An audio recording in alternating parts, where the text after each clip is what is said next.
அன்னை பர்னிச்சர்ஸ், அன்னை திருமண சீர்வரிசை பொருட்கள், டிவி, ஃபிரிட்ஜ், வாஷிங் மெஷின் உள்ளிட்ட 200க்கும் மேற்பட்ட பொருட்கள் அடங்கிய திருமண சீர்வரிசை ரூபாய் 99,000 மட்டுமே. தமிழகம் முழுவதும் இலவச டோர் டெலிவரி. தொடர்புக்கு 7550144440 9345044044. நிம்மதி ப்ராப்பர்ட்டி மேனேஜ்மெண்ட். கான்டாக்ட் 7667008999. தமிழ்நாட்டில் பாதுகாப்பா இருக்கிற ஒரே குரூப் யாருன்னா குற்றவாளிகள் தான்.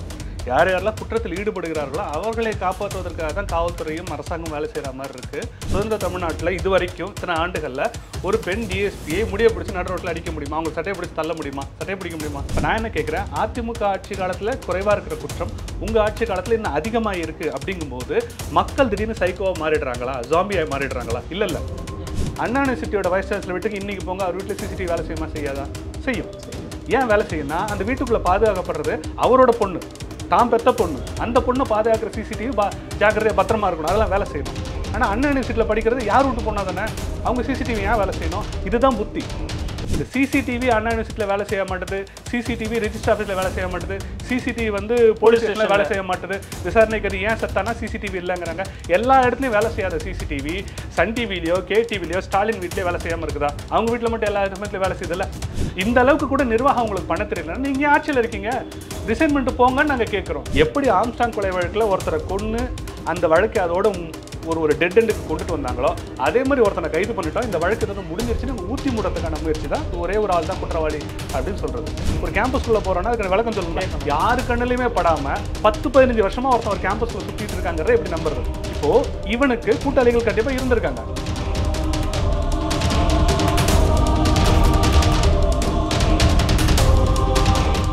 MRL Realty's Nature's Enclave Coastal Heaven theme based resort villa plots ECR மாதம் 10,000 வரை assured rental income lifetime free stay at resort 30க்கும் மேற்பட்ட வசதிகளுடன் call 9962888888. ஃபோர்த் ஸ்டேட் தமிழ் நேயர்களுக்கு வணக்கம். இது உங்கள் ஃபோர்த் ஸ்டேட் தமிழ் வழங்கும் பெருதினும் பெருதுகள் நிகழ்ச்சி. இன்று நம்மளோட சிறப்பு விருந்தினர் இணைந்திருக்கிறார் பாட்டாளி மக்கள் கட்சியிலிருந்து செய்தி தொடர்பாளர் மரியாதைக்குரிய திரு சூர்யா அவர்கள். வணக்கம். வணக்கம். எப்படி இருக்கீங்க? நல்லா இருக்கேன். தமிழ்நாட்டினுடைய மிக முக்கியமான ஒரு பேசுபொருள் பொருளாக இப்போ மாறி இருக்கிறது வந்து பார்த்தீங்கன்னா அண்ணா பல்கலைக்கழகத்தில் ஒரு மாணவிக்கு நடந்த பாலியல் வன்கொடுமை சம்பவம் தான். இந்த சம்பவம் தொடர்பான நடவடிக்கை எடுக்கப்பட்டிருக்குது. ஒருத்தர் கைதாகி இருக்கிறாரு.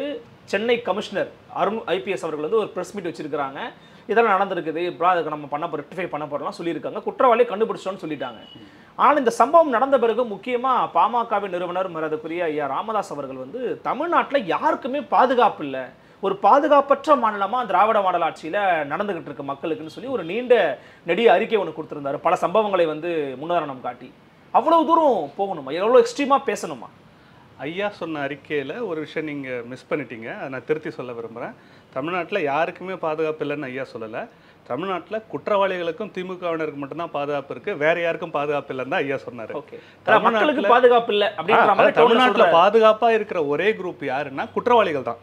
யார் யாரெல்லாம் குற்றத்தில் ஈடுபடுகிறார்களோ அவர்களை காப்பாற்றுவதற்காக தான் காவல்துறையும் அரசாங்கம் வேலை செய்கிற மாதிரி இருக்குது. பொதுமக்களை பாதுகாப்பதற்காக இவங்க வேலை செய்யல. பொதுமக்கள் எல்லா வகையிலும் பாதிக்கப்படுறாங்க. இது ரொம்ப பச்சையாக வெட்ட வெளிச்சமாக எல்லாத்தையும் தெரியுற இடத்தான். யார் பாதுகாப்பாக இருக்காங்கன்னு சொல்லுங்கள். இன்றைக்கி ஆசிரியர்கள் தைரியமாக ஸ்கூலுக்கு போக முடியுதா? எவன் வந்து பூந்துவான் வெட்டுவான் தான் பயந்துட்டு இருக்க வேண்டியிருக்கு. டாக்டர்ஸ் போய் ஒரு மருத்துவமனையில் டாக்டர்ஸ் போய் நிம்மதியாக வேலை செய்ய முடியுதா? மருத்துவர்களை பூந்தும் மருத்துவமனையிலே வெட்டுறாங்க. இந்த வெட்டுறதுங்கிறது வந்து மருத்துவர்களுக்கும் நோயாளிகளுக்கும் இடையிலான ஒரு கான்ஃப்ளிக்ட் எங்கேருந்து வருதுன்னா அரசாங்கத்தோட குறைபாடுலேருந்து தான் வருது. மருத்துவர்கள் குறைவாக போடுறீங்க, ஒரே டாக்டர் 2 ஷிஃப்ட் 3 ஷிஃப்ட் வேலை செய்கிறாரு, உளவியல் பிரச்சனைகள் வருது, டயர்ட் ஆகுறாங்க, குவாலிட்டி ஆஃப் ட்ரீட்மெண்ட் வந்து பாதிக்கப்படுது. இந்த மாதிரி விஷயங்கள்ல அதை பற்றி பேஷண்ட்டுக்கு தெரியாது. அவங்க டாக்டர்கிட்ட போய் சண்டை போடுறாங்க. தனக்கு முன்னாடி எத்தனை 100 பேர் பேஷண்ட்டை பார்த்தாங்கன்னு தெரியாது ஒரு ஆளுக்கு. அப்போது இந்த இடங்கள்ல அப்போ உங்களுக்கு கான்ஃப்ளிக்ட் வருது. கோர்ட்டில் வந்து லாயரை வெட்டுறாங்க, வக்கீலை வெட்டுறாங்களா, கோர்ட் வாசலை வெட்டுறாங்க, சாட்சிக்கு வந்தவங்க வெட்டுறாங்க, குற்றம் சாட்டப்பட்டவர் வெட்டுறாங்க, வக்கீலை வெட்டுறாங்க. யாரை தான் வெட்டல? இந்த தமிழ்நாட்டை ஒன்றும் இல்லை, சாதாரணமாக வருவாய்த்துறை அதிகாரிகள் எவ்வளோ தூரம் வந்து பாதுகாப்பு இல்லாமல் இருக்காங்க அப்படிங்கிறத பாருங்கள். வருவாய்த்துறை ஆட்கள் வந்து மணல் குவாரியோ அந்த மாதிரியான குற்ற செயல்களையோ தடுக்க போகும்போது அவங்க மேலே லாரி ஏற்றி அவங்க கையை காலை உடைக்கிறாங்க, கொள்றாங்க, வீடு பூந்து அடிக்கிறாங்க, அவங்க உயிருக்கு அச்சுறுத்தல் வருது, அவங்க ஜிபே இடிச்சு தள்ளிட்டுலாம் வந்து லாரிலாம் போகுது. அவங்க மேலே என்ன நடவடிக்கை எடுக்கிறீங்க? அப்போ அரசு அதிகாரிகளுக்கே பாதுகாப்பு இல்லை. நம்ம ஆல்ரெடி பார்த்தாலே விருதுநகரில் ஒரு இடத்துல வந்து போலீஸ்காரர்கள் ஒரு 4 போலீஸ்காரர்களை போட்டு குடிச்சிட்டு எல்லாம் கும்பலை சேர்ந்து அடிக்கிறத காவல்துறையினரை யாராவது அடிக்க முடியுமா? ஒரு பெண் டிஎஸ்பியை முடிய பிடிச்சி நடுரோட்டில் போட்டு அடிக்கிறாங்க. அதெல்லாம் நடக்கிற சாத்தியமா? தமிழ்நாட்டில் அதெல்லாம் வாய்ப்பு இருக்கா? சுதந்திர தமிழ்நாட்டில் இது வரைக்கும் இத்தனை ஆண்டுகளில் ஒரு பெண் டிஎஸ்பியை முடிய பிடிச்சி நடு ரோட்டில் அடிக்க முடியுமா? அவங்க சட்டையை பிடிச்சி தள்ள முடியுமா? சட்டையை பிடிக்க முடியுமா பெண் போலீஸை? இதெல்லாம் தமிழ்நாட்டில் நடந்திருக்கு. இங்கே கீழ்ப்பாக்கத்தில் 13 வயது சிறுமியை வந்து பாலியல் பலாத்காரம் பண்ணியிருக்காங்க. இதில் பிரச்சனை என்னன்னா, இந்த தனி மனிதர்கள் செய்கிற குற்றங்கள் இதெல்லாம் சொல்லி தப்பிக்க பார்க்குறாங்க.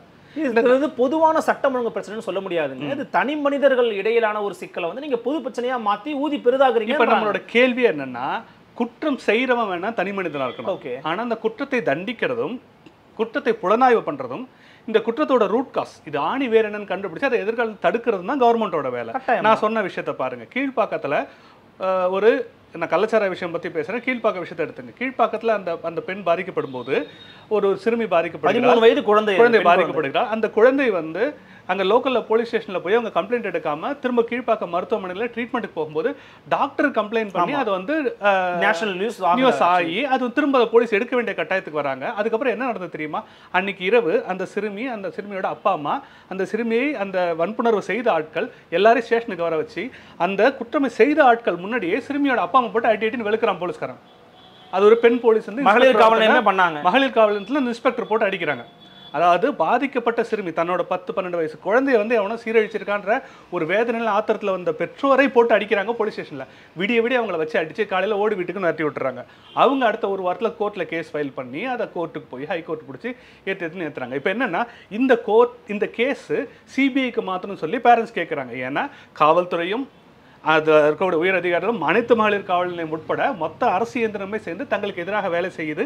தன் மகளுக்கு ஒரு நியாயம் கிடைக்காதுங்கிறனால சிபிஐக்கு மாற்றுங்கன்னு அவங்க கேட்குறாங்க. இவங்க என்ன பண்ணுறாங்கன்னா, முகுல் ரோஹத்கின்னு ஒரு வக்கீலை கொண்டாந்து வச்சு இந்த கேஸ் ஆடுறாங்க. Senior advocate. அவர்லாம் வந்து ஒரு சிட்டிங் 50 லட்சம் வாங்குற அளவுக்கு பணக்காரான ஆளால் அவர் டெல்லியில் வாங்கியிருக்க வீடு வந்து 100 கோடி ரூபாய்க்கு மேலே அந்த வீட்டோட ஒர்த்து. அந்த அளவுக்கு ஒரு பணக்கார வக்கீலை கொண்டு வந்து தமிழ்நாடு அரசு யாருக்கு எகென்ஸ்டாக கேஸ் நடத்துதுன்னா, ஆட்டோக்காரங்களும் ரோட்டில் கடை போட்டு வியாபாரம் பண்ணுறவங்களும் தினக்கூலிக்கு வேலை செய்கிறவங்களும் வீட்டு வேலை செய்கிற அந்த மாதிரியான சாதாரண ஏழ்மை சூழலில் வாழக்கூடிய ஒரு பேரண்ட்ஸு ஒரு பெற்றோர் அவங்களுக்கு எதிராக இவ்வளோ பலம் வாய்ந்த அசுர பலம் வாய்ந்த டீமை கொண்டு வந்து தமிழ்நாடு அரசு ஏன் போராடுதுன்னா தன்னை காப்பாற்றிக்கிறது. அப்போ மொத்தமாக அதை மூடி மறைக்க தான் நீங்கள் முயற்சி பண்ணுறீங்க நம்ம கேள்வி கேட்குறோம். கள்ளக்குறிச்சியில் சாராயம் உங்களால் நடக்கலை, நீங்கள் வந்து கவர்மெண்ட் நேரடியாக வந்து சாராயம் காய்ச்சல் அப்படின்னு சொல்கிறீங்க. சரி ஓகேங்க, கோர்ட் என்ன சொல்லுச்சு? Stones throw away from the police station. இதுதான் கோர்ட்டோட ஸ்டேட்மெண்ட்டு. காவல் நிலையத்திலேருந்து கல்லெறிய தூரத்துக்குள்ளார வந்து சாராயம் காய்ச்சிருக்கிறார்கள். போலீஸ் ஸ்டண்ட் பிளைண்ட் ஐ, காவல்துறை கண்டும் காணாமல் திரும்பி கொண்டிருக்கிறார்கள். இது வந்து போலீஸை பற்றி கோர்ட்டு சொன்னது, ஹைகோர்ட் சொன்னது. அதனால இதை வந்து மாற்றுங்க, சிபிஐக்கு மாற்றுங்கன்னு கோர்ட்டு சொல்லுது. இதை தடுக்கிறதுக்கு இவங்க போராடுறாங்க. சுப்ரீம் கோர்ட்டில் போய் மேல்முறையீடு பண்ணுறாங்க. அதையும் தாண்டி சிபிஐ போயிடுச்சு. இப்போது ஒரு குற்றம் நடக்கிறதுங்கிறது ஒரு தனி மனிதனோட தவறாக இருக்கலாம். ஆனால் அந்த தனி மனித தைரியம் எங்கேருந்து வருது? ஒரு சின்ன உதாரணம் நம்மளாம் பார்த்துருக்கோம். சின்ன ஊர் சைட்லேருந்து வர ஒரு ஊருக்கு ஒரு நல்ல இன்ஸ்பெக்டரோ இல்லை ஒரு நல்ல டிஎஸ்பியோ வந்துட்டாலே அந்த ஊரில் குற்றங்கள் டக்குன்னு குறையும். நம்ம பார்த்துருக்கோம். பரபரப்பான புகழ்பெற்ற யங்கான ஆக்டிவான அதிகாரிகள் ஒரு ஊருக்கு வருவாங்க. வந்த உடனே டக்குன்னு பார்த்தா அந்த ஊரில் குற்றங்கள் குறையும், குற்றவாளிகள் பயப்படுவாங்க, அவன் பதுங்குவான், அசைன்மெண்ட் எல்லாம் லேட் ஆகி தள்ளி போயிடும். இந்த விஷயங்கள் ஒரு சாதாரண ஒரு மாவட்டத்தில் ஒரு டிஎஸ்பியால், ஒரு இன்ஸ்பெக்டரால், ஒரு எஸ்பியால் கொண்டு வர முடியும்போது தமிழ்நாட்டு அளவில் ஒரு முதலமைச்சரே மாறி இருக்காரு. போலீஸ் துறை அதிகாரியாகவும் மந்திரியாகவும் அவர் தான் இருக்காரு. கமிஷனர்லேருந்து எஸ்பிலேருந்து எல்லா அதிகாரிகள் செட்டப்பே இருக்கும். அப்போது பொதுமக்களுக்கு குற்றம் செய்யக்கூடிய ஆட்களை நம்ம தண்டிக்கப்படுவோங்கிற பயமே வரல. இப்போ நான் என்ன கேட்குறேன், அதிமுக ஆட்சி காலத்தில் குறைவாக இருக்கிற குற்றம் உங்கள் ஆட்சி காலத்தில் இன்னும் அதிகமாக இருக்குது அப்படிங்கும்போது மக்கள் திடீர்னு சைக்கோவாக மாறிடுறாங்களா, ஜாம்பியாக மாறிடுறாங்களா? இல்லை. அப்போது ஒரு தேர்தலுக்கு பிறகு அவங்களோட குற்ற நடவடிக்கை அதிகமாக காரணம் என்னன்னா, நமக்கு தண்டனை வராதுங்கிற ஒரு தைரியமாக நம்புறாங்க. ஆனால் இந்த அண்ணா யூனிவர்சிட்டி விவகாரத்தில் பார்த்தீங்கன்னா உடனடியாக குற்றவாளியை பிடிச்சிட்டாங்கல்ல. அவர் காலில் மாவு கட்டு போட்டிருக்காங்க, கையில் மாவு கட்டு போட்டிருக்காங்க. இதே சென்னை கமிஷன் சென்னைக்குள்ள வந்த பிறகுதான் ஒரு முக்கியமான ஆம்ஸ்ட்ராங் அப்படிங்கிற ஒருத்தரை வந்து அவர் ஒரு கட்சியின் தலைவராக இருந்தார். அவரை வந்து படுகொலை பண்ண உடனே அந்த குற்றவாளிகள் வந்து என்கவுண்டர் செய்யப்பட்டாங்க அப்படிங்கிற செய்திகளும் நம்ம வந்து பார்த்தோம். ரெண்டு விஷயத்தையுமே நம்ம டீட்டெயிலாகவே பார்க்கலாம். முதல்ல இந்த அண்ணா யூனிவர்சிட்டியில் நடந்த ஒரு மிகப்பெரிய கேவலமான ஒரு கொடூரத்தை எடுத்து பார்த்தோம்னா, இவங்க செஞ்சக்கூடிய முக்கியமான விஷயம் என்னன்னா, இவங்க மாவு கட்டு போட்டதான். அது மாவு கட்டு கிடையாது, காவல்துறையோட சப்பு கட்டு. அவங்க சப்பக்கட்டு கட்டியிருக்காங்க, அவ்வளோதான்.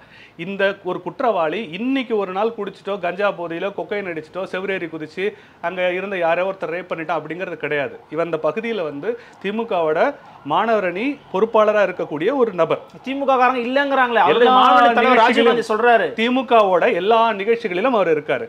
ஓகே, உதயநிதியை ரோட்ல பார்த்தாரு, போட்டோ எடுத்தாரு, மாசு கூட ஒரு சால்வை போட்டு போட்டோ எடுத்தாரு. அது கூட வந்து யார் வேணா போட்டோ எடுத்தாங்கன்னு எடுத்துக்கலாம். திமுகவோட நிகழ்ச்சி நேரர்கள் இருக்கு இல்லையா, திமுகவோட பத்திரிகைகள், கூட்ட அழைப்புகள், பொதுக்கூட்ட அழைப்புகள், அந்த அழைப்பிதழ்கள்லாம் ஞானசேகரனோட பேர் இருக்கு. முரசொலியோட நிகழ்ச்சி அதே பகுதியில் இருக்கக்கூடிய மாணவரணி அமைப்பாளர் யாரு ஞானசேகர் இருக்கா, பேர் போட்டோவோட வெளியிட வேண்டியதானே? இந்த ஞானசேகரன் அந்த ஞானசேகரன் பேர் போட்டோட வெளியிடுங்க. அதே பேரில் அதே இடத்துல அதே பகுதிக்குள்ளார அதே மாணவரணி அமைப்பாளராக எப்படி இன்னொரு ஞானசேகரன் இருக்காரு? இந்த காதில் பூசுத்துறதெல்லாம் யாருக்கிட்ட? இவங்க இன்னும் கருணாநிதி காலத்தில் அரசியல் பண்ணணும்னு நினச்சிட்டு இருக்காங்க. இது வந்து சமூக ஊடக காலம், ஆண்ட்ராய்டு ஃபோனோட காலம், என்ன தப்பு நடந்தாலும் அடுத்த செகண்ட் வெளியில் வந்துடுற காலம். இதில் கேள்வி என்னன்னா, பல வருடங்களாக குற்றவாளி. 2011 இந்த ஆள் மேலே குற்றங்கள் இருக்கு. நிறைய வந்து habitual offender, history sheeter, Goondas போட்டிருக்கணும் நேரத்துக்கு போடலை.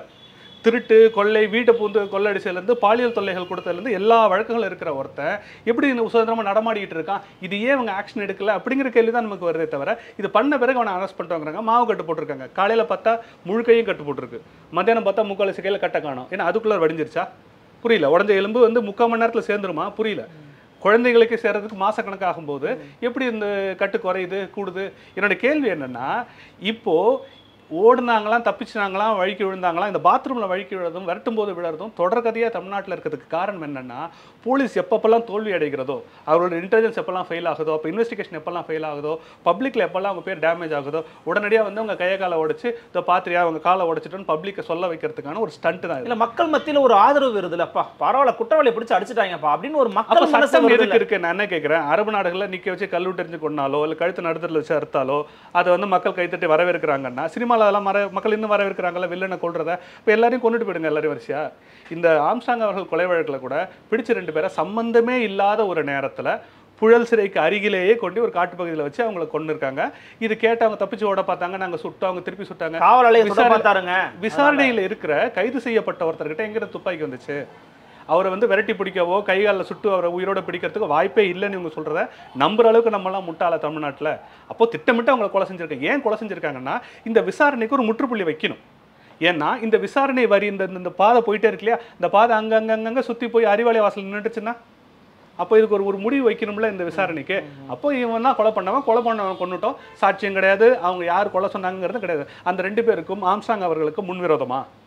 ஏதோ நிலத்தகராறா, பிரச்சனையா, தனிப்பட்ட குடும்ப சிக்கலா? ஏன் அவங்க 2 பேரும் ஆம்ஸ்ட்ராங் அவர்களை கொண்டார்கள்? ஆம்ஸ்ட்ராங் ரோட்டில் போகிற சாதாரண ஒரு தனி மனிதன் கிடையாது, பல லட்சம் மக்களோட தலைவர், ஒரு தேசிய கட்சியோட மாநில தலைவராக இருக்கிறவர். ஒரு தமிழ் சமூகங்களுக்கு இடையில ஒற்றுமை வரணுங்கிறது ரொம்ப வெளிப்படையாக அழுத்தமாக பேசக்கூடிய ஒருத்தர். திராவிட அரசியலோட இருப்புக்கு இடையூறாக இருக்கக்கூடியவர். இப்போ திருமாவளவன் பேசுகிற அரசியலும் ஆம்ஸ்ட்ராங் பேசுகிற அரசியலும் நேர் எதிரான அரசியல். இன்னொரு தமிழ் சமூகத்தை மிதித்து உதைத்து எல்லாரும் எதிரியாக்கி அவர்களை எல்லாம் குற்றவாளியாக்கி தான் தமிழ்நாட்டில் பட்டியலின மக்களை மேலே கொண்டு வரணுங்கிறது திருமாவளவனோட தத்துவம். ஆனால் ஆம்ஸ்ட்ராங் அவர்களோட தத்துவம் என்னவென்றால், நம்ம எல்லாரையும் சேர்த்து எவனோ ஆட்சி பண்ணிட்டு இருக்கான், எங்கெங்கிருந்தும் இந்த சிறுபான்மைகள் நம்மளை மேலே உட்காந்து ஆதிக்கம் பண்ணிட்டு இருக்கான், நம்ம ஒற்றுமையாக இருந்தால் நமக்கான அதிகாரம், வேலைவாய்ப்பு, கல்வி, தொழில், முன்னேற்றம் எல்லாமே இருக்கும் அப்படிங்கிற ஆம்ஸ்ட்ராங்கோட தத்துவம். இந்த தத்துவத்தில் இருக்கவங்களாம் பாதுகாப்பாக இருக்கும்போது ஆம்ஸ்ட்ராங் மட்டும் ஏன் படுகொலை செய்யப்படுகிறார்? இது போலீஸ்க்கு தெரியாதா? இன்டெலிஜென்ஸ்க்கு தெரியாதா? ஒரு ஊரில் ஒரு கூட்டம் நடக்குது, ஒரு லோக்கல் ரவுடியை டார்கெட் வைக்கிறாங்க, ஸ்கெட்ச் வைக்கிறாங்கனாலே போலீஸ்க்கு தெரிஞ்சிடும். பெரும்பாலும் இன்ஃபார்ம் பண்ணிடுவாங்க, ஜாக்கிரதையா இருங்க, வெளில போவாதீங்க அப்படின்னு ஒரு வார்த்தை சொல்லிடுவாங்க. இவ்வளோ பெரிய தலைவருக்கு எகென்ஸ்டா ஒரு பெரிய குற்றம் நடக்குது. பல பேர் வந்து தொழில்முறை குற்றவாளிகள், எல்லாமே அசாசின்ஸ், தொழில்முறை குற்றவாளிகள் திட்டமிட்டு ஸ்கெட்ச் போட்டு பல நாட்கள் அவரோட வீட்டை வேவு பார்த்து அவரை தாக்குறாங்கன்னா இது போலீஸ்க்கு தெரியாது நீங்க நினைக்கிறீங்களா? அப்போ திட்டமிட்டே தான் நடக்க விட்டுருக்காங்க. நடந்த பிறகு நீங்க 100 பேரை கூட கைது பண்ணுங்க, 1000 பேர், அது பிரச்சனையே கிடையாது. எல்லாரையும் கொண்ட பிறகு இப்போ இந்த பெண் வந்து பாதிக்கப்பட்ட பெண்ணுக்கு அண்ணா யூனிவர்சிட்டிலேயே அந்த பெண்ணோட எஃப்ஐஆர் ரிலீஸ் பண்ணியிருக்காங்க. கேட்டால் எனக்கு தெரியாது, உனக்கு தெரியாது, அந்த வெப்சைட்ல வந்து அதுக்கான சிஸ்டம் ஸ்லோவா இருந்தது. அதுக்கான காரணங்களை தான் அருண் சொல்ற காரணங்களை தான் அடுக்கிறீங்க. நான் அதான் கேட்குறேன், திரும்ப அதான் சிசிடிவி வேலை செய்யலாங்கிறாங்க. ஹியூமன் எரர் சார், இது சிசிடிவி வேலை செய்யலாங்க. நான் என்ன சொல்றேன், உங்க வீட்டிலலாம் ஹியூமன் எரர் ஏன் நடக்க மாட்டுது? அந்த அண்ணா யூனிவர்சிட்டிக்கு வைஸ் சான்சலர் இருக்காரா? அண்ணா யூனிவர்சிட்டியோட வைஸ் சான்சலர் வீட்டுக்கு இன்னைக்கு போங்க, அவர் வீட்டில் சிசிடிவி வேலை செய்யுமா? செய்யாதா? செய்யும். ஏன் வேலை செய்யணும்னா அந்த வீட்டுக்குள்ள பாதுகாக்கப்படுறது அவரோட பொண்ணு, தான் பெத்த பொண்ணு. அந்த பொண்ணு பாதுகாக்கிற சிசிடிவி ஜாக்கிரதையாக பத்திரமா இருக்கணும், அதெல்லாம் வேலை செய்யணும். ஆனால் அண்ணா யூனிவர்சிட்டியில் படிக்கிறது யார் வீட்டு பொண்ணா தானே, அவங்க சிசிடிவி ஏன் வேலை செய்யணும்? இதுதான் புத்தி. ஒன்றும் இல்லை, அந்த யூனிவர்சிட்டியில் வேலை செய்யக்கூட ஒரு ப்ரொஃபஸர் எடுத்துங்க, காரை ரிவர்ஸ் போடுறீங்க, ரிவர்ஸ் பார்க்கிங் கேமரா வேலை செய்யலை, உடனே சரி பண்ணுவாங்களா? ஏன்னா அந்த கேமரா வேலை செய்யாட்டி, காரில் இருக்க கேமரா வேலை செய்யாட்டி இவங்களோட உயிர் அச்சுறுத்தல், அதனால அதை உடனே சரி பண்ணிடுறாங்க. இப்போ அரசாங்கம் வாங்கக்கூடிய நிதியெல்லாம் இவங்க என்ன தான் பண்ணுறாங்க? சிசிடிவி வேலை செய்யலை. நான் என்ன கேட்குறேன், இந்த இரும்பு கரம் கொண்டு குற்றவாளிகளை அடக்குவோம், எந்த குற்றவாளியும் தப்ப விடாம நாங்க வந்து எல்லாரையும் தடுத்துருவோம், எல்லா குற்றவாளியும் நாங்க வந்து பிடிச்சிருவோம் அப்படிங்கிற முதலமைச்சரோட ஆளுகையில் இருக்கக்கூடிய இந்த அரசாங்கத்தில் அண்ணா யூனிவர்சிட்டி தமிழ்நாட்டோட பினாக்கல், தமிழ்நாட்டோட உச்சத்தில் இருக்கிற நம்பர் 1 கல்வி நிறுவனம். அது அந்த நம்பர் 1 கல்வி நிறுவனத்தில் பல்வேறு மாநிலங்களை சேர்ந்த பல்வேறு நாடுகளை சேர்ந்த மாணவர்கள் வந்து படிக்கிறாங்க. இந்த இடத்துல ஒரு அசிங்கமான ஒரு அவமானகரமான விஷயம் நடந்திருக்கு. சிசிடிவி வேலை செய்யலன்னு சொல்றது உங்களுக்கு வெக்கமா இல்லையா? அப்போ இந்த நிர்பயா ஸ்கீம் கீழே வாங்குற ஃபண்டெல்லாம் என்னதான் பண்றீங்க? எத்தனை 100 கோடி ரூபாய் ஒதுக்கப்படுகிறது, அந்த ஃபண்ட் உங்களுக்கு தான் கொடுக்குறாங்க, அந்த ஃபண்டெல்லாம் வாங்கி நீங்கள் என்ன பண்ணுறீங்க அப்படிங்கிற கேள்வி இயற்கையாக நமக்கு வருது இல்லை. இப்போது இந்த சிசிடிவி அண்ணா யூனிவர்சிட்டியில் வேலை செய்ய மாட்டேது, சிசிடிவி ரிஜிஸ்டர் ஆஃபீஸில் வேலை செய்ய மாட்டேது, சிசிடிவி வந்து போலீஸ் ஸ்டேஷனில் வேலை செய்ய மாட்டேது, விசாரணைக்கு அது ஏன் செத்தானா சிசிடிவி இல்லைங்கிறாங்க. எல்லா இடத்துலையும் வேலை செய்யாத சிசிடிவி சன் டிவிலையோ கேடிவிலையோ ஸ்டாலின் வீட்லேயே வேலை செய்யாமல் இருக்குதா? அவங்க வீட்டில் மட்டும் எல்லா சமயத்துலையும் வேலை செய்யுதில்ல. இவ்வளோ சாதாரண தொழில்நுட்பம், ஒரு சிசிடிவிங்கிறது ஒரு பெரிய ராக்கெட் சயின்ஸ்லாம் கிடையாது. ஒரு சாதாரண சிசிடிவி வேலை செய்யாத சாலையோரங்கள் எல்லா இடத்துலையுமே முக்கியமான இடத்துல இருக்கு. ஒரு டீ கடையில் வச்சிருக்காங்க சிசிடிவி. ஒரு சாதாரண ஒரு 2 பெட்ரூம் ஹவுஸில் சிசிடிவி வச்சிருக்காங்க. ஒரு சாதாரண ஒரு விஷயம் 5000 10,000 கொடுத்தா சிசிடிவி வைக்கக்கூடிய ஒரு விஷயம். அந்த சிசிடிவி அண்ணா யூனிவர்சிட்டியில் வேலை செய்யறேன்னு இவங்க சொல்கிறாங்கல்ல. இவங்களோட தனிப்பட்ட சொத்தாக இருக்கக்கூடிய சன் டிவி கலைஞர் டிவிலாம் வந்து என்னைக்காவது அந்த டிவி வேலை செய்யாமல் இருந்திருக்கா? ஒரு 10 நிமிஷம் சன் டிவியோ கேடிவியோ டவுன் ஆயிருக்கா? அது எவ்வளோ காம்ப்ளெக்ஸான சேட்டலைட் டெக்னாலஜி டிஸ்ட்ரிபியூஷனுங்கிறது. ஒவ்வொரு சம்பவம் நடக்கக்கூடிய இடத்துல போய் நிகழ்ச்சியை கவர் பண்ணுறாங்க. என்னைக்காவது இவங்களோட லைவ் அஃபெக்ட் ஆயிருக்கா? அப்போது இவர்களுக்கு தனிப்பட்ட சொத்தாக இருக்கக்கூடிய இவர்களோட ப்ராப்பர்ட்டி எல்லாமே கரெக்டாக வேலை செய்யுது. அதில் இருக்க டிரான்ஸ்மிஷன் நெட்வொர்க்கு, வீடியோ எக்யூப்மெண்ட் எல்லாமே வேலை செய்யுது. ஒரு பொது நிறுவனம் பெண்கள் குழந்தைகள் படிக்கக்கூடிய இடத்துல இருக்கக்கூடிய ஒரு நிறுவனத்தோட சிசிடிவி வேலை செய்ய மாட்டேங்கிறது வெக்கமே இல்லாமல் எப்படி சொல்கிறாங்க? இந்த அளவுக்கு கூட நிர்வாகம் உங்களுக்கு பண்ண தெரியலன்னா நீங்கள் ஆட்சியில் இருக்கீங்க, ரிசைன் பண்ணிட்டு போங்கன்னு நாங்கள் கேட்குறோம். இந்த விஷயத்தை தான் மருத்துவரை திரும்ப கேட்குறோம். இதனால தான் சொல்கிறோம் தமிழ்நாட்டில் யாருக்குமே பாதுகாப்பு இல்லை அப்படிங்கிற விஷயம். கள்ளக்குறிச்சி நடந்த சம்பவத்தில் ஒருத்தன் காய்ச்சினா அது எங்களுக்கு தெரியாதுங்கிறீங்க. இதெல்லாம் நம்புற மாதிரி இருக்கான்றது முதல்ல கேளுங்க. ஏன்னா சாராயம்ங்கிறது வந்து மிச்ச போதைப் பொருட்கள் மாதிரி பாக்கெட்டில் வச்சோ ஜட்டியில் வச்சோ ஷூ கடியில் வச்சோ கொண்டு வர ஒரு விஷயம் கிடையாது. அது அந்த ஊரல் காய்ச்சணும்னா அத்தனை லிட்டர் வந்து உங்களுக்கு எத்தனால் மெத்தனால்லேருந்து எல்லாமே தேவைப்படும். அப்போது ஆந்திரா உட்பட பல்வேறு மாநிலங்களிலிருந்து இவங்க லாரிகளில் கொண்டு வந்திருக்காங்க. பாக்கெட்டில் கொண்டு வர சின்ன டப்பாவில் கொண்டு வர பொருள் கிடையாது. லாரிகளில் கொண்டு வந்து டேங்காக கொண்டாந்து இறக்கி தான் அந்த மழை ஃபுல்லாக காய்ச்சிருங்க. அப்போ எல்லாருக்கும் தெரிஞ்சு தான் நடக்குது. இவ்வளோ எல்லாருக்கும் வெளிப்படையாக தெரிஞ்சு நடக்குது. அந்த குற்றத்துக்கு வந்து காவல்துறையிலேருந்து லோக்கல் எம்எல்ஏலேருந்து ஆளுங்கட்சி ஆட்கள்லேருந்து எல்லாரும் உடந்தையாக இருந்தால் இதை வந்து அந்த குற்றத்தை நடத்துறது மட்டும் இல்லை. முதல்ல ஒருத்தர் செத்து போகிறார். அந்த செத்து போகிற சாவுக்கு எல்லாரும் போகிறாங்க. அந்த செத்து போனவர் கள்ளச்சாராயத்தினால தான் செத்தாருன்னு எதிர்கட்சிகள் கேள்வி எழுப்புறாங்க. அதை வந்து சந்தேகமாக கேள்வி கேட்குறாங்க. கேட்கும்போது அந்த மாவட்ட ஆட்சியர் வந்து என்ன விளக்கம் சொல்கிறாரு? வயிற்று வலியில் அவர் செத்தாருங்கிறாங்க. அப்போ வயிற்று வலியோட செத்த வீட்டுக்கு போன எல்லாரும் அங்கே காய்ச்சின சாராயத்தை எல்லாருமே குடிக்கிறாங்க. 67 பேர் அதுல இருந்தா சாகுறாங்க. இந்த 60 மரணங்கள் எங்கேருந்து வருதுன்னா கலெக்டர் ஒரு பொய்யான திரிக்கப்பட்ட தகவலை சொன்னதுனால தான், அதனால் மிஸ்கைட் ஆகி தான் அந்த சாராயத்தை நம்பி குடிச்சு செத்தாங்க. ஒருவேளை சந்தேகம் இருக்குது எங்களுக்கு, நாங்கள் வந்து அது அட்டாப்சி கணக்கு, ஏன்னா அது அவ்வளோ பெரிய ரிசர்ச்லாம் ஒன்றும் கிடையாது. அது வந்து அரக் அல்லது இல்லிசிட் லிக்கருங்கிறாங்களா, அதில் செத்தவங்களுக்கு கண்டுபிடிக்க ரொம்ப சாதாரணமான ஒரு ட்ரீட்மெண்ட். அது சுலபமாக அதை டயக்னோஸ் பண்ணியிருக்க முடியும். அதை கண்டுபிடிச்சி சொல்லியிருந்தாங்கன்னா அது கள்ளச்சாராயம், அது விஷச்சாராயம், அதை குடிக்காதீங்கன்னு கலெக்டர் சொல்லியிருந்தாருன்னா ஒரு 65 ஏழை மக்கள், பெரும்பாலும் தலித் மக்கள், அவரோட உயிர் காப்பாற்றப்பட்டிருக்கும்ல. அப்போ காவல்துறையோட அலட்சியத்தினாலையும் அரசு இயந்திரத்தோட அலட்சியத்தினாலையும் அரசாங்கம் மூடி மறைக்க முயற்சி பண்ணுறதுனால தான் மேலே மேலே மக்கள் சாகுறாங்க. அதனால தான் அரசாங்கத்தோட தப்புன்னு சொல்கிறோம். இன்னைக்கு நான் கேட்குறேன், கிண்டியில் அந்த பல்நோக்கு மருத்துவமனையில் டாக்டர் போய் ஒருத்தர் வெட்டினார் ஒரு பேஷண்ட்டு. அவங்க அம்மாவுக்கு இதோட பலன் என்ன? இதோட அடுத்த கட்ட நடவடிக்கை என்ன? 28% ஸ்டாஃப் தான் இருக்காங்க. 30% குறைவாக தான் அந்த ஸ்டாஃப் இருக்குங்க பெரும்பாலான கவர்மெண்ட் இன்ஸ்டிடியூஷன்ஸில். அரசு நிறுவனங்களில் 100 பேர் இருக்க வேண்டியது 30 பேர் தான் இருக்காங்க. அப்படிங்கும்போது இன்னைக்கு அந்த மிச்சம் 70 பேரை நிரப்பிட்டீங்களா? இன்னைக்கு கிண்டியில் நிரப்பிருக்கீங்களா? இன்னைக்கு டாக்டர்ஸ் 2 ஷிஃப்ட் 1.5 ஷிஃப்ட் 3 ஷிஃப்ட் பார்க்காம ஒரு ஷிஃப்ட் முடிச்சுட்டு வீட்டுக்கு போக முடியுதா? குறைதீர் மன்றங்கள் இருக்குதா இல்லையா? கிரீவன்ஸ் ரெட்ரஸல்னு ஒன்று இருக்குல்ல, எல்லா பாடியிலும் கிரீவன்ஸ் ரெட்ரஸல் ஒன்று இருக்குல்ல, அந்த கிரீவன்ஸ் ரெட்ரஸில் என்ன தான் பண்ணுறீங்க? இல்லை நீங்கள் ஆனால் இவ்வளவு குற்றச்சாட்டை வைக்கிறீங்க. ஆனால் இன்னைக்கும் இந்தியாவில் மெடிக்கல் டூரிசம்ல தமிழ்நாடு தான் டாப்ல இருக்கு. ஏன்னா தமிழ்நாட்டோட வரலாறுன்னு ஒன்று இருக்குங்க. இவங்களாம் எப்படி பில் பண்ணுறாங்கன்னா, திராவிட அரசியல் எப்படி பில் பண்ணுறாங்க? வந்த பிறகு தான் இவ்வளவு அரசு மருத்துவமனை, மாவட்டத்துக்கு ஒரு கல்லூரி மருத்துவக் கல்லூரி மருத்துவமனை வந்திருக்குது. சாதாரண பாட்டாளி மக்கள் ஆரம்ப சுகாதார நிலையத்துக்கும் கர்ப்பத்துக்கும் அங்கே தான் போய் பார்த்துக்கிட்டு இருக்காங்க. ஆரம்ப சுகாதார நிலையம்ங்கிறது மத்திய அரசோட தேசிய ஊரக சுகாதார திட்டத்திலிருந்தும் தேசிய நகர்ப்புற சுகாதார திட்டத்திலும் மருத்துவர் அன்புமணி அவர்கள் மத்திய அமைச்சராக இருக்கும்போது அவர் கொடுத்த ஃபண்டில் ஓடுறது ஆரம்ப சுகாதார நிலையங்கள். இந்த திராவிட அரசுகள் எதையுமே கழிக்கல. இதெல்லாம் இவங்களோட போய் இந்த 108 ஆம்புலன்ஸ்ல இவங்க ஸ்டிக்கர் ஓட்ட முயற்சி பண்ணது மட்டும்தான் இவங்க பண்ண அசிங்கமான அரசியல். இந்தியா முழுவதும் ஓடுற 108 ஆம்புலன்ஸ் திட்டத்தை, அன்புமணி அவர்கள் கொண்டு வந்த திட்டத்தை தாம் பேரில் எழுத பார்த்தது மட்டும்தான் இவங்க பண்ண ஒரே ஸ்டிக்கர் ஓட்டுற அட்டம்ப்ட். இப்போது இந்த பிரச்சனைகள் வரல. இது எல்லாத்தையும் எப்படி கொண்டு வராங்க திராவிட அரசுகள் அல்லது திராவிட ஆதரவாளர்கள் அப்படின்னா, திராவிடம் வந்து தமிழ்நாட்டை காப்பாத்துச்சு அப்படிங்கிற மாதிரி. இந்தியாவோட மிக பழமையான இரிகேஷன் சிஸ்டம் இது கல்லணை. இந்தியாவோட most oldest and still working, இன்றைக்கும் ஆப்ரேஷனில் இருக்கக்கூடிய கல்லணை தான் இந்தியாவோட மிக பழமையான ஒரு நீர்ப்பாசன திட்டம்.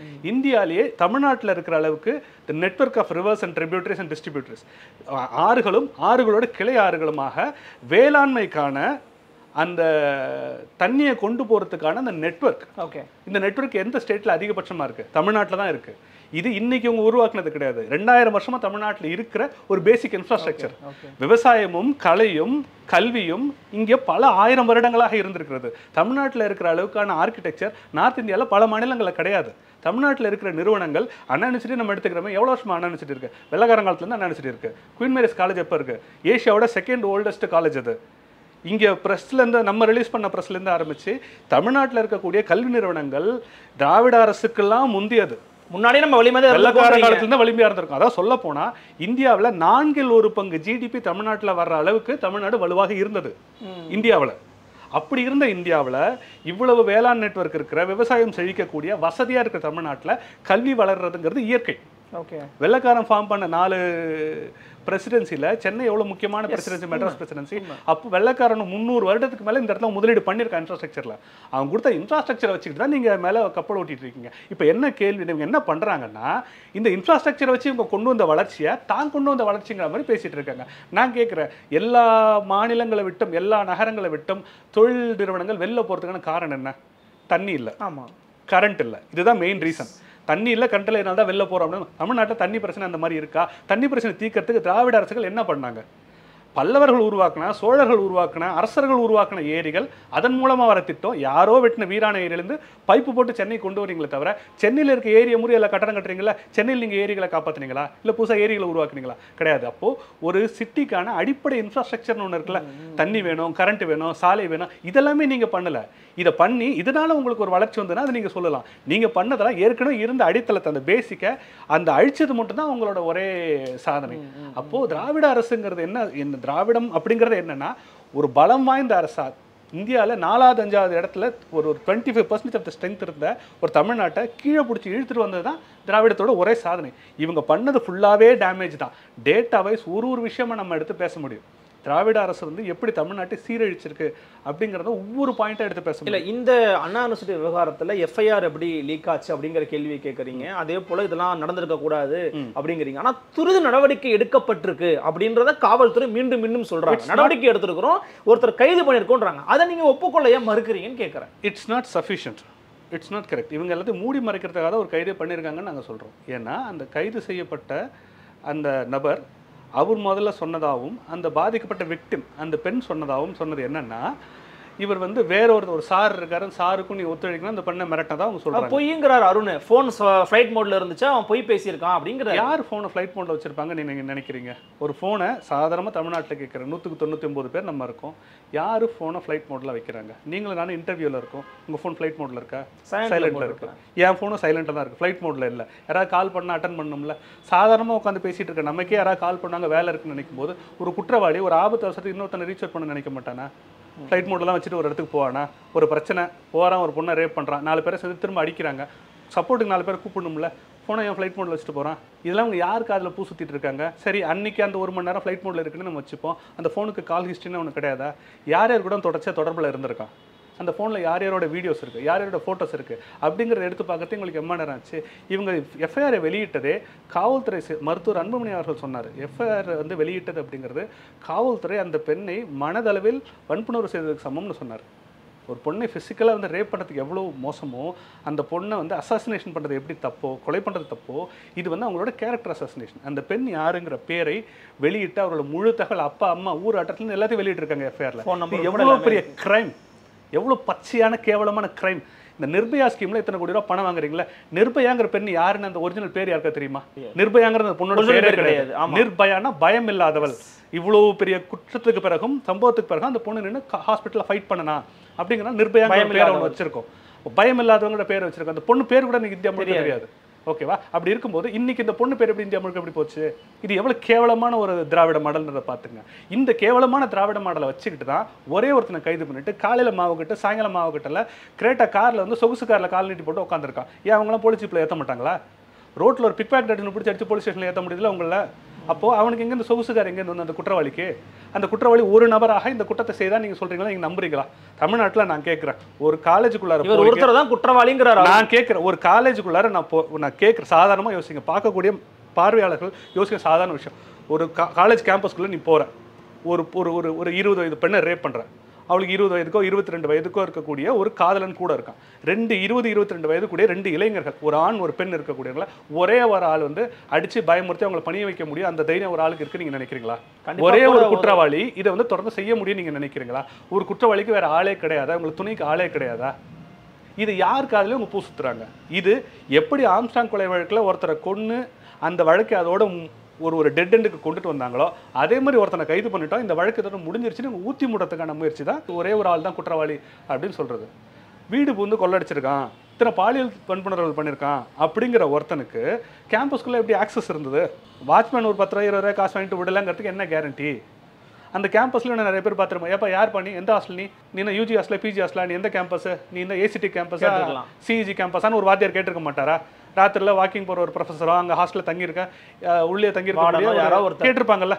அப்போ அதுலேயும் அவங்களுக்கு ஆள் இருக்காங்க. யாரோ ஒருத்தன் பேர் சொல்லியிருப்பானே, அந்த சாரோட ஃப்ரெண்டுங்க, அவங்கள பார்க்க வந்தேன், இவங்களை பார்க்க வந்தேன், எப்படியா ஃபோனை போடு யாரு கேட்போம், சார் என்ன பார்க்க தான் வந்தாருன்னு யாரோ ஒருத்தர் சொல்லியிருப்பாங்கல்ல. கேம்பஸ்குள்ளே எப்படி ஒருத்தவங்க சுதந்திரமாக சுற்ற முடியும்? இதெல்லாம் பஸ் ஸ்டாண்டா, ரயில்வே ஸ்டேஷனா, நடுரோடா? நான் போனால் நீ யார் என்ன கேட்கறதுக்கு, நான் போகிறேன் இஷ்டம் சொல்கிறதுக்கு? ஒரு கேம்பஸ்குள்ளே போகிறோன்னா அதுக்கு விளக்கம் சொல்லணும். யாரு கண்ணிலையுமே படாமல் 10-15 வருஷமாக ஒருத்தன் ஒரு கேம்பஸ்குள்ளே சுற்றிட்டு இருக்காங்கிறத எப்படி நம்புறது? இப்போது இவனுக்கு கூட்டாளிகள் கண்டிப்பாக இருந்திருக்காங்க. அந்த கூட்டாளிகள் யாருங்கிற கேள்வி நம்ம கேட்குறோம். இந்த கேள்வி தான் போலீஸ் மூடி மறைக்க பார்க்கலாம். இது வந்து நீங்கள் ஒட்டுமொத்தமாக அரசோட பிழை தான், இது வந்து நிர்வாகத்தின் அரசு நிர்வாகத்தின் பிழை தான் ஏன் சொல்லணும்னு கேட்குறேன். அதுக்கு தானே நீங்கள் இருக்கீங்க. நான் என்ன கேட்குறேன், நாங்கள் ஒரு 100 பேரை கூட்டிட்டு போய் அண்ணா யூனிவர்சிட்டியில் நாங்கள் ஒரு பெஞ்சை போட்டு உட்காந்து ஸ்டூடெண்ட்ஸ் எல்லாம் நாங்கள் விசாரணை பண்ணுறோம்.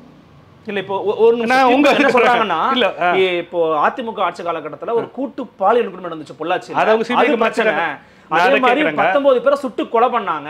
இந்த மாதிரி தூத்துக்குடியில வந்து அது அரசு பண்ண பிரச்சனைன்றாங்க. நீங்க அதே பாலியல் பிரச்சனை பொள்ளாச்சியில் வரும்போது அவங்க என்ன பண்ணாங்க, நீங்க எல்லாம் வந்து அதுக்கு டைரக்டா எடப்பாடி தான் காரணம், அவர் தான் சேலையை பிடிச்சி வச்சுட்டாரு, முக்கியமான ஒரு நபர். ஆனா என்ன பண்ணாரு எடப்பாடியார், என்ன பண்ணாரு, அது சிபிஐக்கு மாத்தி விட்டாரா?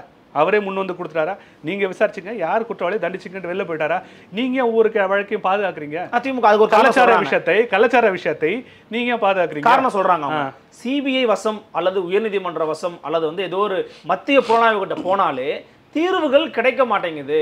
நீங்க ஒரு மாநில தன்னாட்சி பேசக்கூடிய ஒரு முக்கியமான ஒரு கட்சி, நீங்க மாநில தன்னாட்சி பேசக்கூடிய கட்சி, எல்லாவற்றையும் சிபிஐ கிட்ட ஒப்படைக்கிறீங்க, மாநில அரசை நோக்கி அழுத்தம் கொடுக்கலாம்னு கேக்குறாங்க. ஏங்க, மாநிலத்தில் இருக்கக்கூடிய இடஒதுக்கீடை கொண்டு மத்திய அரசுக்கு நீங்களா ஹேண்ட் ஓவர் பண்றீங்க. மாநில அரசுக்கு இருக்கக்கூடிய இடஒதுக்கீடு 10% இடஒதுக்கீடே மாநில அரசு கொடுக்க முடியும்னு சுப்ரீம் கோர்ட் தெளிவா சொன்ன ஒரு அதிகாரத்தை எங்களுக்கு அதுக்கு அதிகாரமே கிடையாது. ஜாதிவாரி கணக்கெடுப்பு எடுத்து இடஒதுக்கீடே மத்திய அரசு தான் கொடுக்கணும்னு சொல்றீங்க. மத்திய அரசு கொடுத்தா எந்த நிறுவனங்களுக்கு அப்ளை ஆகும்? ஐஐடி, என்ஐடி, எய்ம்ஸ் மாதிரியான மத்திய அரசு நிறுவனங்களுக்கு தான் அவங்களோட ஓபிசி கால்குலேஷன் வரும். தமிழ்நாட்டில் இருக்கக்கூடிய நம்மளோட engineering college, medical college, Tamil Nadu அரசோட அதே மெடிக்கல் காலேஜில் இருக்க சென்ட்ரல் கோட்டாக்கு தான் மத்திய அரசோட கணக்கீடு தேவை. அதே கவர்மெண்ட் காலேஜில் இருக்க ஸ்டேட் கோட்டாக்கு தமிழ்நாடு அரசாங்கத்தோட கணக்கீடு தான் தேவை. ஆனால் இந்த கன்கரண்ட் லிஸ்ட்டில் இருக்கக்கூடிய இதை தூக்கிட்டு போய் நீங்கள் மத்திய அரசு கிட்ட தள்ளி விடுறீங்க. ஆனால் மத்திய அரசு நிறுவனம் விசாரணை பண்ணால் உங்களுக்கு முடிவு வராதுங்கிறீங்க. நீங்கள் திமுக எதிர்கட்சியாக இருக்கும்போது அல்லது நீங்கள் ஆளுங்கட்சியாக இருக்கும்போது எவ்வளோ வழக்குகளை நீங்கள் சிபிஐக்கு எடுத்துகிட்டு போயிருக்கீங்க? சிபிஐ முடிவு தராதுன்னு தெரிஞ்சு மக்களை ஏமாத்தான் நீங்கள் போய் கொடுத்தீங்களா கேஸ்? ஜெயலலிதாக்கு எகென்ஸ்டாக கொடுத்த கேஸ்லேருந்து ஆரம்பிச்சு செந்தில் பாலாஜிக்கு எகென்ஸ்டாக கேஸ் கொடுத்தது யாரு? இன்னைக்கு திமுகவில் இருக்கக்கூடிய திமுகவோட தூண உன் தியாகம் பெருது, உன் உழைப்பு அதை விட பெருதுன்னு புல்லரிச்சு ஸ்டேட்மெண்ட் விடுறாரு ஸ்டாலின். அந்த செந்தில் பாலாஜி மேல கேஸ் கொடுத்தது யாரு? திமுக அரசு தான் கொடுத்தது. எங்க கொடுத்தீங்க? நீங்க சிபிஐ வரைக்கும் அதை எடுத்துட்டு போனீங்க. அப்ப அன்னைக்கு சிபிஐ நல்லவங்களா இருந்தாங்களா? வேகமா வேலை செய்யற நிறுவனமா இருந்தாங்களா? இன்னைக்கு உங்களுக்கு அது உண்மை வெளிப்பட்டுரும். கள்ளச்சாராய விஷயத்துல நீங்க அத்தனை பேரும் உடந்தை, தலையிலிருந்து வால் வரைக்கும் இருக்கக்கூடிய ஆளுங்கட்சியோட அத்தனை பிரமுகர்களும் அத்தனை அரசு அதிகாரிகளும் நீங்க ஒட்டுமொத்தமாக சேர்ந்து இத்தனை பேரை கொண்டுட்டீங்க அப்படிங்கிறத வெளியில வந்துருங்கனால சிபிஐக்கு போகக்கூடாதுன்னு தடுக்கிறீங்க. ஒரு சாதாரண ஒரு சிறுமியோட ஒரு பாலியல் வழக்கில் அதை வந்து சிபிஐக்கு போகக்கூடாதுன்னு முகுல் ரோஹத்கி வச்சு ஏன் தடுக்கிறீங்க? அப்போ உங்களோட மோட்டிவ் என்ன? சிபிஐ வந்து பொறுமையா வேலை செய்து தீர்வு கொடுக்காது அப்படின்னா நீங்க என்ன தீர்வு கொடுத்துருக்கீங்க? மாநில அரசுக்கு அவமானமா இருக்காதா? நம்ம கையில இருக்கிற கேஸ் எதுக்கு சிபிஐ விசாரிக்கணும்? நான் நல்லா விசாரிப்போம். நான் இன்னொரு கேள்வி கேட்கிறேன். இப்போ சம்பவம் நடந்த அண்ணா பல்கலைக்கழகத்துல கோட்டூர்புரத்துல ஒரு காவல் நிலையம் இருக்கு. ஆமா, கேம்பஸ் ஒட்டி. கோட்டூர்புரத்தில் இருக்க போலீஸ்கார் வந்து எனக்கு அவமானமாக இருக்குது, நீங்கள் வந்து ஹைகோர்ட்டுக்கு கொண்டு போகாதீங்க, மாநில அரசோட உயர்மட்ட சிபிசிஐடிலாம் விசாரிக்காதீங்கன்னு சொன்னால் இதை ஏற்றுப்பீங்களா? ஏன்னா ஒரு கோட்டூர்புர காவல் நிலையத்துக்குள்ளே இருக்கிற 4 காவலர், 2 துணை காவலர், ஒரு இன்ஸ்பெக்டர் வச்சுங்க, இன்னும் 5-10 பேர் டீமோட ரிசர்ச் கெப்பாசிட்டியை விட, அவர்களோட புலனாய்வு தன்மையை விட, திறமையை விட மாநில அரசோட புலனாய்வு நிறுவனத்துக்கு இன்னும் அதிக வலு இருக்கும், தொழில்நுட்ப ரீதியாக ஸ்ட்ராங்காக இருப்பாங்க, இன்னும் சிறப்பாக செய்வாங்க அப்படிங்கிறத நம்பிக்கை. இதே நம்பிக்கை தான் 30-40 மாநிலங்களுக்கு, யூனியன் டெரிட்டரிகளுக்கு தலைமையாக இருக்கக்கூடிய ஒரு மத்திய புலனாய்வு நிறுவனங்களுக்கு இவங்களோட பெட்டரான டெக்னிக்கல் எங்கே ஸ்கில் இருக்கும் அப்படிங்கிறதான யதார்த்தம். அந்த யதார்த்தத்தை நீங்கள் ஏற்றுக்க மாட்டீங்க. ஒரு தனி மனிதன் வந்து சிபிஐக்கு பயந்தா நான் வந்து ஆகாதவங்கிறதுனால சிபிஐ எனக்கு எதிராக ஃப்ரேம் பண்ணிடும் அப்படின்னு நான் கிளைம் பண்ணேன்னா அதில் ஒரு நியாயம் இருக்குது. ஒரு ஸ்டேட் கவர்மெண்ட் ஏன் பயப்படணும்? உங்களை டிஃபெண்ட் பண்ணிக்க முடியாத அளவுக்கு வீக்கான ஒரு சிஸ்டமாக நீங்கள் வச்சுருக்கீங்க. உங்கள்கிட்ட இல்லாத லாயரா, உங்கள்கிட்ட இல்லாத போலீஸா, ஃபாரன்சிக்கா, மிச்ச இன்வெஸ்டிகேஷன் டிபார்ட்மெண்ட்டா, நீங்கள் தப்பு பண்ணல, நீங்கள் சரியாக தான் செஞ்சீங்கிறத உங்களால் ஈஸியாக டிஃபெண்ட் பண்ணிக்க முடியும். ஸ்டேட் கவர்மெண்ட்டை சிபிஐயால் ஃப்ரேம் பண்ண முடியாது. தனிநபர் வேணால் மாட்டிக்கலாம் நம்ம நினைக்கலாம். அப்போது உங்கள் ஃப்ரேம் பண்ணிடுவாங்கிறது உங்கள் பிரச்சனையும் கிடையாது. சிபிஐ தீர்ப்பு கொடுக்காது, நல்ல நிறுவனம் கிடையாது, லேட் ஆக்குங்கிறது கிடையாது. ஏன்னா நீங்களே உங்களுக்கு தேவையான வாழ்க்கைக்கெல்லாம் சிபிஐக்கு ஓடுறீங்க. ஆனால் ஒன்றா தூக்கிட்டு அதுக்கெல்லாம் நீங்கள் உங்களுக்கு என்னன்னா நீங்கள் செய்கிற குற்றத்தை சிஸ்டமேட்டிக்காகவே நீங்கள் என்கரேஜ் பண்ணுறீங்க. குற்றம் தெரியாமல் உங்களுக்கு தெரியாமல் நடந்துடுறது கிடையாது. ஒரு அமைப்பாக திமுக அரசு அப்படிங்கிறது ஒரு அமைப்பாகவே இது எல்லாமே அவங்க கண்டுக்கிறதே கிடையாது. எல்லாத்துலையும் எங்கே கமிஷன் வருது, எங்கே காசு வருது, எங்கெங்கெல்லாம் கரப்ஷன் பண்ணலாம், எப்படிலாம் சம்பாதிக்கலாம், அடுத்து வந்து எலெக்ஷனுக்கு 1000 கொடுக்கலாமா 2000 கொடுக்கலாமா, இதை நோக்கி மட்டும்தான் இவங்களோட சிந்தனை ஃபுல்லாகவே இருக்கிறதுனால சட்டம் ஒழுங்கை பற்றி இவங்க கவலைப்படுறதே கிடையாது. எல்லா இடத்துலையும் ஓட்ட விட்டுருக்காங்க. எல்லா விதமான கேள்விகளுக்கும் ரொம்ப பொறுமையாக யதார்த்தமாக ஆழமாக உங்களை பதில்களை கொடுத்தீங்க. உங்களுடைய வருகையும் கருத்தும் மிக்க நன்றி. மீண்டும் சந்திக்கலாம். வணக்கம்.